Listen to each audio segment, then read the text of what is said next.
सभी को कैसे हो? सभी अच्छे होंगे। और मेरे पास कमेंट आ रहे हैं कि आप सुबह से शाम तक की पूजा बताइए, तो मैं बता देती हूँ कि सुबह से शाम तक लड्डू गोपाल के जन्म उत्सव की जो पूजा है वो कैसे करनी है। सुबह में आपको लाला बिल्कुल वैसे ही नहलाने जैसे हम हर रोज़ नहलाते हैं। गोपी चंदन से, जमुना जल है तो उससे नहलाइए मिला करके, या फिर आपके पास में गंगा जल है तो उसको डाल के नहलाइए। सुबह में कोई विशेष पूजा नहीं है, बस यही है कि सुबह जल्दी आपको ब्रह्म मुहूर्त में उठना है, अपने नित्य कर्मों से फ्री होकर के स्नान आदि करके लाला को ऐसे ही जगाना है जैसे हर रोज़ जगाते हैं। और लाला को फिर स्नान आदि कराकर ऐसे ही आपको कपड़े पहनाने हैं। नए वस्त्र हो तो और अच्छी बात है, कहीं नहीं होते तो शाम के लिए एक समय पर ही नए वस्त्र पहनाए जाते हैं। और देखो मेरा छुटकू मेरे साथ में लाला को नहला रहा है। और सुबह की कोई विशेष पूजा नहीं होती है, जैसी आप हर रोज़ करते हैं बिल्कुल वैसे ही कीजिए। भोग भी आप लगा सकते हैं लाला को, क्योंकि जन्म दिवस लाला का है तो वो व्रत नहीं रखते और फिर सभी बच्चों को स्नान आदि करा के ऐसे नए कपड़े पहनाइए। और माला, फूल, भोग इत्यादि जो भी बच्चे, जैसे हम अपने बच्चे को प्रतिदिन करते हैं कि आज हमारे लाला का बर्थडे है तो हम ये करेंगे, इस प्रकार से सजा करके सभी को पूरा दिन बिल्कुल नए वस्त्र पहना करके खुश रखना है। उनको भजन सुनाने हैं सुंदर सुंदर, उनको अच्छी अच्छी से कोई भी कहानी आप सुना सकते हो, कोई भी आप उनका पाठ कर सकते हो। आप संकल्प ले सकते हो कि आज मैं पूरे दिन में हरे कृष्णा हरे रामा के महामंत्र की 11 माला करूँगा, जो भी आपसे है। और शाम को आपको क्या करना है कि लाला को ऐसे टोकरी में बिठाना है, जब भी आपका कोई भी शुभ मुहूर्त आपको लगे कि इस इतने घंटे के लिए मैं लाला को टोकरी में बिठाकर फूलों में रखूँगा।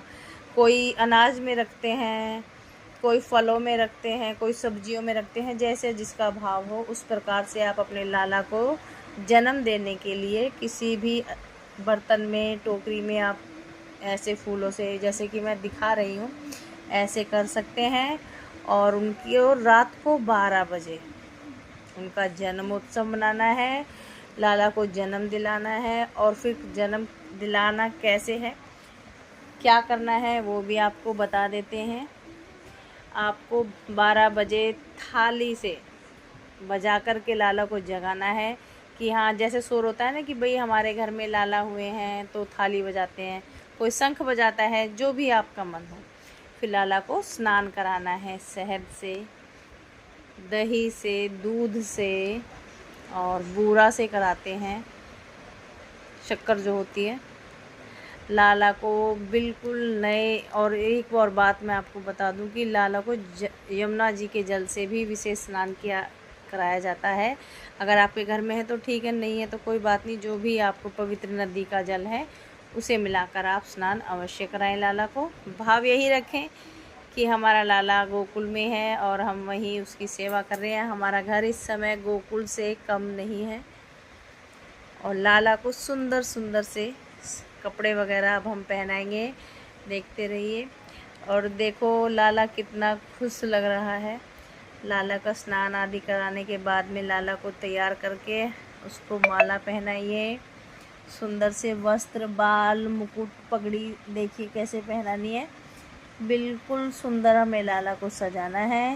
ये देखिए, अरे भाई लग जाओ, हाँ एकदम सुंदर लग रहा है मेरा लाला।